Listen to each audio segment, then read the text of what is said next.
एकदम मुंह बंद रखो तो एक शब्द आवाज नहीं आना चाहिए। आप लोग की आवाज से सब गड़बड़ हो जाता है। एक शब्द आवाज नहीं, ठीक है। ध्यान में सुनना है आप सभी। सबसे पहला है कार्ल मार्क्स का जीवन परिचय दीजिए, ठीक है। इसमें हम वन शॉट में, एक शॉट में पूरा इतिहास कर लेंगे। पूरा इतिहास हम लोग को रिवीजन कर लेना है, अच्छा से पढ़ भी लेना है और याद भी कर लेना है।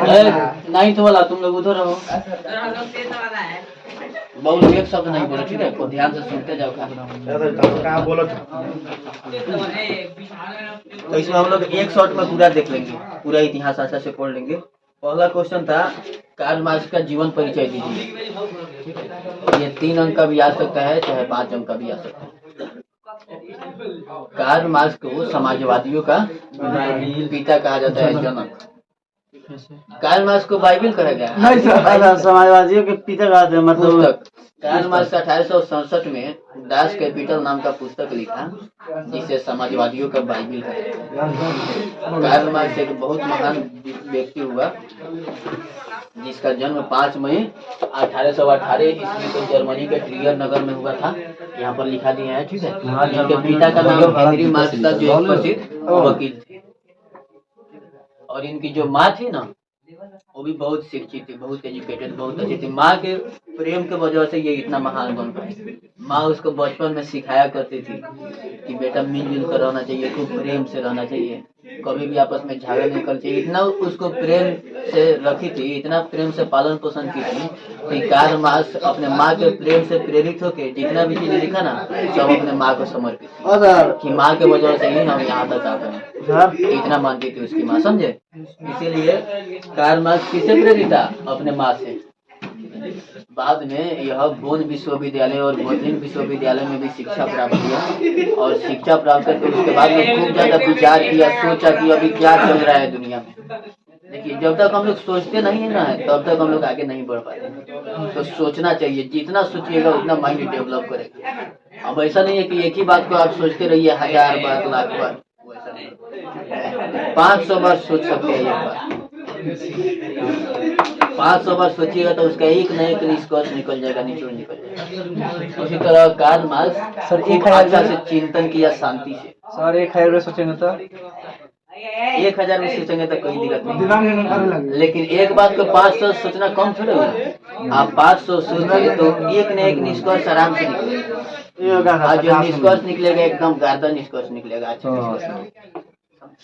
तो विचार करना चाहिए। उसी तरह कार्ल मार्क्स अपने लाइफ में जब पढ़ लिया, शिक्षा प्राप्त कर लिया, उसके बाद में आराम से विचार किए कि अभी मजदूर को कितना दिक्कत हो रहा है। जितने भी मजदूर लोग हैं सुबह से लेकर शाम तक खटते रहते हैं, मेहनत करते रहते हैं खाली पेट के। और वो भी उनको लिमिटेड मिलता है, अच्छा से ना मजदूरी मिलता है नहीं कुछ, खाली कभी कभी खाना पर उनको दिन भर रख लिया जाता है सुबह से शाम तक। इस तरह से देखा कार्ल मार्क्स बहुत प्रेरित हुआ कि आज दुनिया के मजदूरों को, दुनिया के लोगों को बहुत ज्यादा दिक्कत है। तो कार्ल मार्क्स सबसे पहले अपने मित्र से, जिसका नाम था एंजेल्स, फ्रेडरिक एंजेल्स, इसे 1844 में मिला और मिलकर साम्यवादी घोषणा पत्र तैयार किया, उसको प्रकाशित किया। उसके बाद में अंतर्राष्ट्रीय संघ, प्रथम अंतर्राष्ट्रीय संघ, द्वितीय अंतर्राष्ट्रीय संघ किया। द्वितीय अंतर्राष्ट्रीय संघ में कार्ल मार्क्स अपने दोस्त के साथ, फ्रेडरिक एंजेल्स के साथ मिलके बताया था, बोला था सारे दुनिया के मजदूर को कि दुनिया के मजदूरों तुम सब कोई एक हो जाओ। और यही आंदोलन उठाया था 1848 में अंतर्राष्ट्रीय संघ हुआ था। उसमें आंदोलन उठाया था कि दुनिया के मजदूरों तुम एक हो जाओ, तुम सबके काम का घंटा निश्चित होना चाहिए, माने काम करने का घंटा आपका फिक्स होना चाहिए। ऐसा थोड़ा है कि आप 15 मजदूर है, 12 घंटे तक कटेंगे, एकदम गुलाम बन के रहेंगे। उस तरह से बहुत ज्यादा लोगों को समझाया, मजदूर लोग पूरा एकजुट हुए और इतना बड़ा क्रांति हुआ कि उस समय से 1 मई को मजदूर दिवस मनाया जाता है। मजदूर दिवस कब मनाया जाता है? 1 मई को। तो कार्ल मार्क्स सबसे पहला तो बहुत महान विचारक हुआ। इसका जन्म 5 मई 1818 को जर्मनी के ट्रियर नगर में हुआ था। यह बोन विश्वविद्यालय और बर्लिन विश्वविद्यालय में शिक्षा प्राप्त किया था। इसने 1843 में अपने बचपन के मित्र जेनी से विवाह किया था। किसी भी आदमी को जो उसकी चाहत है वो मिल जाती है तो आराम से पूरा लाइफ उसका सेटल हो जाता है, एकदम पूरा जिंदगी खुशी से बिताता है। अगर कोई नहीं मिल पाती तो पूरा जिंदगी भर एक घाव मन कर रहता है, कभी भी जिंदगी चैन से नहीं जी पाता है। तो इस तरह से ये तो विदेशों में ऐसा नहीं है, खाली हम लोग के समाज में ऐसा है। विदेश में चाहे शहर में आज लोग अपना शौक से एकदम अच्छा से, और भारतवासी खास करके भारत में तो इतने अच्छे अच्छे लोग हैं जो एक बार किसी से प्रेम किए शादी में बहुत अच्छा से रहता है। जिस तरह राम, हर एक मनुष्य को वैसा ही बनना चाहिए, राम जैसा चरित्रवान, समझे? आ रहा है समझ में? हर एक नारी को बनना चाहिए सीता जैसी, सावित्री जैसी, अनुसुईया जैसी। इस तरह से अपना भारत देश बहुत महान देश है अपना भारत। कि सखे कहो वह कौन सा देश कि जो सभी देशों का सिरमौर, सिरमौर माने सरताज, कि हे मित्र कहो वह कौन सा देश है जो सभी देशों का सरताज है, कि जहाँ बहती गंगा जमुना की धारा, गंगा जमुना की धारा जहाँ पर बहती है, जहाँ पर हिमालय जैसा पहाड़ है और गंगा जमुना की धारा जिसकी पांव पखारती है, कहो वह कौन सा देश। तब बंधु वह भारत देश महान, धर्म में बसते जिसके प्राण, वह भारत देश महान है जिसके प्राण धर्म में बसते हैं, जो धर्म के लिए मर मिट जाता है। तो हर एक भारतवासी अपने आप में गौरव महसूस करता है और कहता है कि हम महान हैं, हमारा देश महान है, और अपने देश के लिए हमेशा मर मिटने को तैयार होते हैं। यहाँ पर ना लोग धर्म में बटा हुआ है। जब आर्मी में सैनिक में आप चले जाते हैं ना, वहाँ पर सबका मंदिर एक ही शॉर्ट में, एक ही मकान रहता है, उसी में सिख, उसी में मुस्लिम लोग का, उसी में हिंदू लोग का, सबका पूरा इकट्ठा रहता है। इतना मिलजुल का सबको सिर्फ धर्म का पाठ, देश के लिए मर मिटने का पाठ पढ़ाया जाता है। तो हमने जाके आदमी उतना महान होता है। और एक देखिए वहाँ पर कभी भी भेदभाव करता है, कभी नहीं करता, एकदम भाई जैसा रहता है। सैनिक का लाइफ ही अलग होता है, जहाँ रहता है वहाँ पर उसका अपना माहौल रहता है। खाली सैनिकों लोग को जीना है, रहना है, मिल के। हम लोग बॉर्डर मूवी देखे बॉर्डर बहुत भी हिंदुस्तान पाकिस्तान युद्ध हुआ था ना, उस पर बीच बीच में बातचीत नहीं उठाना है। तो सुनिए ध्यान से। तो 1843 में कार्ल मार्क्स ने अपने बचपन के मित्र जेनी से विवाह किया। बाद में इनकी दोस्ती 1844 में फ्रेडरिक एंजेल्स से हुई। फ्रेडरिक एंजेल्स भी एक बहुत महान व्यक्ति थे, बहुत अच्छे व्यक्ति थे। अच्छा व्यक्ति का दोस्ती अच्छा से ही होगा, खराब व्यक्ति का दोस्ती खराब से ही होगा। कहा जाता है कि प्रीति तही सो कीजिए जो आप समाना हुए, कि प्रेम उसी से कीजिए जो आपके जैसा हो। कबहू जो अवगुण लहे गुण ही लहे समूह, कि अगर आप में कबहू अवगुण उपजे, कि आप में कभी भी अवगुण उपजे, थोड़ी सी खराबी है तो गुण ही लहे समूह, कि आपके अवगुण को मिटा दे और आप में फिर वही गुण भर दे, फिर आपको याद दिला दे कि दोस्त तुम ऐसा नहीं था, तुम ऐसा था और तुम हमेशा ऐसे ही रहो, हीरा बनो। इसीलिए कहा जाता है कि प्रीति तही सो कीजिए जो आप समाना है, जो आपके जैसा हो उसी से प्रेम कीजिए। ठीक है। सभी इंसान दुनिया के एक जैसे नहीं होते। दुनिया में तरह तरह के इंसान लोग रहते हैं, तरह तरह के लोग बसते हैं। बहुत सोच विचार कर मित्रता दोस्ती करना चाहिए। मित्रता छोटी मोटी चीज नहीं होती। फ्रेंडशिप से, दोस्ती से आदमी बर्बाद हो जाता है और दोस्ती से आदमी आबाद हो जाता है। अगर अच्छा दोस्त मिल जाए तो उसका जीवन पूरा एकदम प्रोग्रेस में आ जाता है, और अच्छा दोस्त नहीं मिले तो उसका जीवन धीरे धीरे डाउन हो जाता है, खराब हो जाता है, पूरा जिंदगी बर्बाद। इसलिए दोस्ती एकदम सोच समझ के कीजिए, समझे। चलिए आगे देखिए। तो 1848 में इसने अंतर्राष्ट्रीय संघ किया, उसी में साम्यवादी घोषणा पत्र प्रकाशित किया था। ठीक है। साम्यवादी घोषणा पत्र में मजदूर के लिए बोल उठाया गया था, मजदूर के लिए बहुत कुछ लिखा गया था, भाषण तैयार किया गया था, एकदम पेपर में छप गया। पेपर में छापा, तरह तरह जहाँ पर लोग चाय पी रहे थे वहाँ पर भी सबका बात होने लगा कि ये सही बात है कि मजदूर के साथ अत्याचार हो रहा है, सब ठीक ठाक होना चाहिए। मजदूर की स्थिति अत्यंत दयनीय है, तो मजदूर लोग को काम के घंटे तय किए जाने चाहिए। काम के घंटे तय करने के बावजूद भी उनको मजदूरी भी फिक्स कर देना चाहिए कि मजदूरी दिया जाए, नहीं तो दिन भर लोग सिर्फ खाना को हटा दे रहा है। गलत बात था कि नहीं? बताइए उसको जीवन के लिए सोचने का कहाँ टाइम मिलेगा। जो व्यक्ति एक सुबह से शाम तक पूरा काम करते रह गया, एकदम 6 बजे उठा तब से काम में लग गया बेचारा, खाने पीने को थोड़ा बहुत मिल रहा है, उसके बाद दिन भर काम करते रह रहा है, शाम तक पूरा काम कर ले रहा है, पूरा थका हारा रहेगा, उसको सोचने का टाइम मिलेगा? थोड़ा बहुत कोई खाना देगा, खा लेगा, उसको नींद नहीं आएगा। खाली पेटे नींद आता है? कभी आप खाली 2 रोटी खा के देखिए, दबा के खाते हैं ना, कम रोटी खा के देखिए, या तो आप पढ़ने बैठिए, देखिए कैसे आप पढ़ लेते हैं एकदम डट के। 4 घंटा 5 घंटा पढ़ लेंगे, नींद नहीं आएगा। खूब दबा के खा लीजिएगा तो नींद आएगा, आलस है। तो उस तरह मजदूरों को जीना पड़ता था, चैन से नहीं सोना है, नहीं चैन से जगना है। रात हुआ तो सो गए, अपराध हुआ जैसे ही सुबह हुआ उठे और काम में लगे। इतना स्थिति दयनीय था। तो कार्ल मार्क्स और इसका दोस्त एंगेल्स मिल के साम्यवादी घोषणा पत्र तैयार किया, जगह जगह चर्चा होने लगा, अंतर्राष्ट्रीय संघ हुआ जिसमें दुनिया भर के मजदूर आए थे, लाखों मजदूर। वहाँ पर जितना मजदूर है सब एकदम इकट्ठा हुआ था। और तब से 1 मई को मजदूर दिवस मनाया जाता है। 1867 में बाद में चलकर कार्ल मार्क्स दास कैपिटल नाम का एक पुस्तक लिखा। दास कैपिटल नाम के पुस्तक में 6 ऐतिहासिक चरण दिया। कौन कौन ऐतिहासिक चरण दिया है सब आपके किताब में दिया हुआ है। 6 ऐतिहासिक चरण देने के बाद में, ठीक है, दास कैपिटल पुस्तक इतना फेमस हुआ कि इसको समाजवादियों का बाइबिल कहा जाने लगा। समाजवादियों का बाइबिल किसे कहा जाता है? Das Kapital.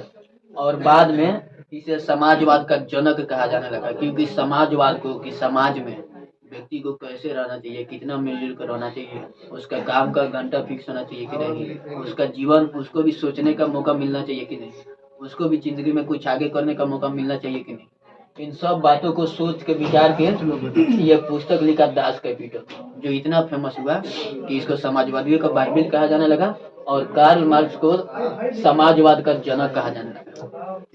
आज भी मार्क्सवादी विचारधारा के लोग हैं, ठीक है, उन लोग का कहना है कि अमीरों से धन दो, ठीक है, आज गरीबों में बांटो। हसुआ हथौड़ी तारा छाप नाम सुने हैं? मार्क्सवादी विचारधारा चलता है उसी। बाद में इसी का एक और अलग रूप आया जिसको साम्यवादी विचारधारा कहते हैं, कम्युनिस्ट पार्टी, ठीक है। तो हम लोग अभी ये पढ़ रहे, इसने 6 ऐतिहासिक चरण दिया और 1883 में मरना तो एक दिन सबने है, सब कोई एक ना एक दिन यहाँ से विदा हो जाता है। एक बार क्या हुआ, एक पेड़ एक तरुवर कह रहा है पात से कि तरुवर कहता पात से, सुनो पात एक बात, यहाँ की यही रीति है, ये कहावत एक जात। कि पेड़ पतियों से कह रहा है कि जब पता गिर रहा था ना, पात झड़कता यूं कहे सुन भाई तरुवर राय, अब के बिछड़े नहीं मिले ना जाने कहाँ गिरेंगे जाए। पात झड़ रहा था, पाता जब गिर रहा था ना, पेड़ से जुदा हो रहा था, दूर हो रहा था, तो पाता कह रहे हैं पेड़ को कि अब की बिछड़ेंगे तो पाता नहीं, अब कहाँ गिरेंगे, फिर कभी मिलेंगे कि नहीं। अब की बिछड़े नहीं मिले ना जाने कहाँ गिरेंगे जाए, कि कहाँ जाके गिरेंगे, मिलेंगे कि नहीं मिलेंगे। इस तरह से चल रहा था कि मिलेंगे कि नहीं मिलेंगे। तो फिर पात कह रहा है, पता कह रहा है कि पात जनता यूं कहे सुन भाई तरुवर राय, यहाँ की यही रीति है, ये काव ये एक जाए, कि यहाँ की यही रीति है, एक आता है तो एक जाता है। उसी तरह सुनने में आ रहा है जनता यूं कहे सुन भाई तरुवर राय, अब के बीच में नहीं मिले ना जाने कहाँ गिरेंगे। तो तरुवर कहा था बात से सुनो बात एक बात, यहाँ की यही रीति है, एक यहाँ की यही रीति है, एक आता है तो एक जाता है, ठीक है। इस तरह से मरना तो सबने है, लेकिन इनको इनके मृत्यु करने से पहले, इनको खत्म होने से पहले हम लोग 6 ऐतिहासिक चरण जानते हैं इनका। बहुत सोच विचार कर 6 ऐतिहासिक चरण दिया था। पहला दिया था आदिम साम्यवादी युग, as of primitive community.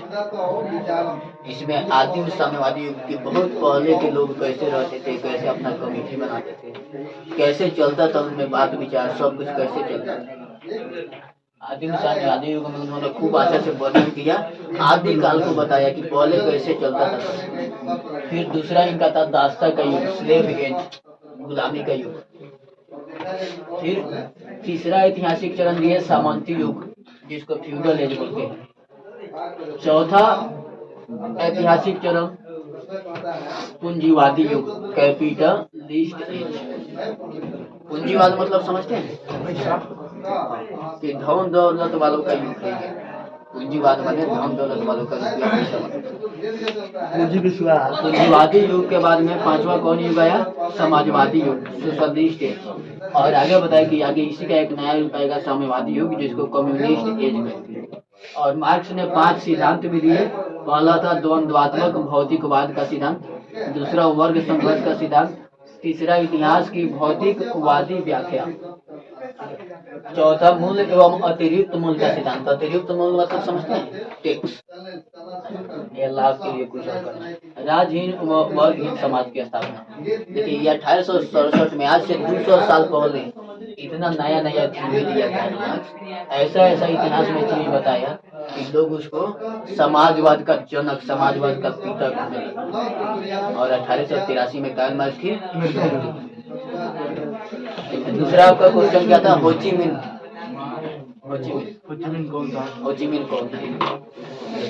Ho Chi Minh वियतनामी छात्र था, एक छात्र था जो पहले साम्यवादियों का एक गुट बनाया, साम्यवादी का पार्टी बना के, और पार्टी बनाने के बाद में धीरे धीरे धीरे धीरे होचिमिन नेता बन गया। 1917 का बात है।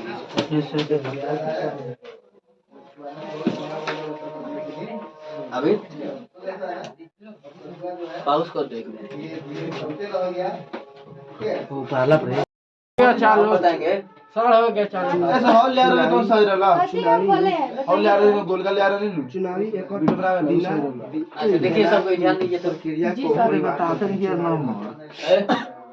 दूसरा है होचिमिन कौन है? तो होचिमिन वियतनाम में रहने वाला, वियतनाम देश का नाम है, वियतनाम में रहने वाला एक छात्र था। फ्रांस की राजधानी पेरिस में, समझ रहे हैं, चला गया था ये फ्रांस पढ़ने। फ्रांस की राजधानी पेरिस में अपना एक पार्टी बनाया 1917 में, जिसको कहा जाता है साम्यवादी पार्टी। 1917 में पार्टी बनाया, एक गुट बनाया, जिसको साम्यवादी पार्टी के नाम से जाना जाता है। धीरे धीरे वह फिर सोचा, 1917 में बनाया, फिर 1925 में विचार किया कि चलते हैं और पढ़ाई करने, और पढ़ने के बाद में फिर बनाएंगे, देश के लिए कुछ करना है। बस फिर 1925 में चला गया पढ़ने। कहाँ पर गया? देखिए मास्को में, मास्को चला गया 1925 में पढ़ने, चला गया कहाँ? मास्को, ठीक है। अच्छा मास्को में गया और 1925 तक कुछ नहीं किया। 1925 में वियतनामी क्रांतिकारी दल का गठन किया। उसके बाद में अंत में फिर 1930 में वियतनाम कांग सांग देन, इसका अर्थ होता है वियतनाम कांग सांग देन का अर्थ होता है वियतनाम कम्युनिस्ट पार्टी या साम्यवादी पार्टी, ठीक है। वियतनाम साम्यवादी पार्टी की स्थापना कर दिया कौन? ठीक है, होचिमिन वियतनामी साम्यवादी पार्टी का स्थापना कर दिया। और वहाँ का प्रधान हेड कौन बना? यही होचिमिन। देखो क्या हुआ था, फ्रांस था ना, फ्रांस अत्याचार करता था वियतनाम को, वियतनाम के लोग पर गोली बरसा देता था, सांप गोली से भून डालता था लोग। जहाँ देखा कि हमको ये सब उल्टा सीधा बोल रहा है, फ्रांस का पूरा दबदबा था, एकदम वियतनामी लोग बेचारे एकदम गुलाम जैसा रह देते, एकदम लोग पर गोली बरसा देता था। कभी कभी ज्यादा गुस्सा आया, हवाई जहाज से पूरा बम बरसा देता, इतना अत्याचार कर देता, हजारों लोग मारते हुए आप देख सकते हैं आपकी किताब में, देखिए जब बम बरसाता था तो देखिए लोग का ये हाल हो जाता था। देख रहे हैं रोड पर लोग इस तरह सांप सब कुछ जल जाता था, कैमरा तक लोग मरने लगता था, दम फूलने लगता था, इतना गरीबी में जीवन जीता था लोग वियतनाम। तो यही होचिमिन के लिए सबसे पहले आवाज उठाया। कौन आवाज उठाया सबसे पहले? होचिमिन। ध्यान से सुनिए बात। होचिमिन का अर्थ होता है पथ प्रदर्शक, पथ प्रदर्शक यानी रास्ता दिखाने वाला। होचिमिन फ्रांस का अत्याचार देख रहा था कि फ्रांस कितना अत्याचार कर रहा है। अब 1944 में क्या हुआ, जर्मनी से फ्रांस हार गया। कौन हार गया? फ्रांस। बस फ्रांस का आधिपत्य हट गया इस पर से, वियतनाम पर से। उसके बाद में जर्मनी अब उसको दब दियाने लगा, वो बहुत अत्याचार किया था वियतनाम पर फ्रांस, अब फ्रांस को खूब कुचने लगा जर्मनी, ठीक है। अब धीरे धीरे क्या हुआ, फिर बाद में आगे चल के दूसरा विश्व युद्ध हो गया, द्वितीय विश्व युद्ध। उसमें फिर 1944 में फ्रांस का त्योहार हुआ था, फ्रांस तो हार ही गया था। तो उसी विश्व युद्ध के वजह से, ठीक है, फ्रांस भी इधर अपना स्वतंत्र हो गया, ठीक है, और फ्रांस के पास इतना शक्ति नहीं बचा फ्रांस के पास कि वो फिर से वियतनाम पर अपना आधिपत्य जमा सके। और इस तरह से 2 सितंबर 1945 को 1945 की लड़ाई हम लोग बताए हैं, दूसरा विश्व युद्ध 1 सितंबर 1939 से 2 सितंबर 1945 तक, जिसमें 61 देश भाग लिए। तो उस तरह से 2 सितंबर 1945 को वियतनाम स्वतंत्र हो गया और वियतनाम में हो ची मिन को वहाँ का प्रधानमंत्री बनाया गया। वहाँ का हेड किनको बनाया गया? हो ची मिन को। लेकिन फिर भी वो रुका नहीं, स्वतंत्र तो हो गया, वियतनाम स्वतंत्र हो गया, लेकिन फिर उस पर अमेरिका का अत्याचार अब शुरू हो गया। और धीरे धीरे फिर आगे चल के अमेरिका और वियतनाम के में बहुत भयानक लड़ाई हुआ। उसी में नापाम और एजेंट ऑरेंज का प्रयोग किया गया था। एजेंट ऑरेंज नापाम आप लोग को पढ़ाए हैं? जा रहे एक ऐसा ऑर्गेनिक कंपाउंड है जो त्वचा से चिपक जाता है और जलते रहता है, जंगल के साथ और यह ऑरेंज कलर के पट्टी में रखा जाता था। जैसे ड्राम था ना, ड्राम पर ऑरेंज कलर नारंगी कलर का पेंट कर दिया जाता था, उसमें रखा जाता था। किसको? Agent orange. अभी है, हाँ, इसलिए इसका नाम एजेंट ऑरेंज। जंग का असर है। उसी तरह नापाम था। नापाम क्या था बताइए? नापाम भी एक तरह का हथियार था, ऑर्गेनिक कंपाउंड, रासायनिक हथियार, जिसे लोगों को मार दिया जाता था, जहाज से लाके गिरा दिया जाता था, एकदम फसल से लेकर सब। वियतनाम में बहुत अत्याचार हुआ था, एकदम औरत लोग गश्ती लगाते हुए पीठ पर अपना बच्चा को बांध कर बंदूक लेके एकदम लड़ाई करते थे लोग अमेरिका के। वियतनाम बहुत ज्यादा पीड़ित रहा अपने टाइम में। 1917 से लेके आज जब तक अमेरिका का आधिपत्य रहा 1970-72 तक, उस टाइम तक वियतनाम बहुत दुखी रहा, उस पर अत्याचार होते रहा। समझे? तो हो ची मिन के बारे में आप जान गए। हो ची मिन का अर्थ क्या होता है? पथ प्रदर्शन। हो ची मिन कौन था? हो ची मिन एक वियतनामी छात्र था जो 1917 में साम्यवादी गुट बनाया था पेरिस में। फिर बाद में चला गया पढ़ने मास्को और 1925 में वियतनाम क्रांतिकारी दल बनाया। फिर 1925 के 5 साल बाद 1930 में पूरा एकदम बड़ा वियतनामी कांग्रेस कम्युनिस्ट पार्टी बना दी, वियतनामी साम्यवादी पार्टी। और उसके बाद में धीरे धीरे लड़ाई होते रहा। बाद में 2 सितंबर 1945 को वियतनाम स्वतंत्र हो गया और हो ची मिन को इसका हेड बनाया गया, प्रधानमंत्री। चलिए अब अगला पढ़ेंगे। अगला क्वेश्चन क्या था बोलिए? चला जा। चीन उपनिवेश स्थापना का उद्देश्य बताइए।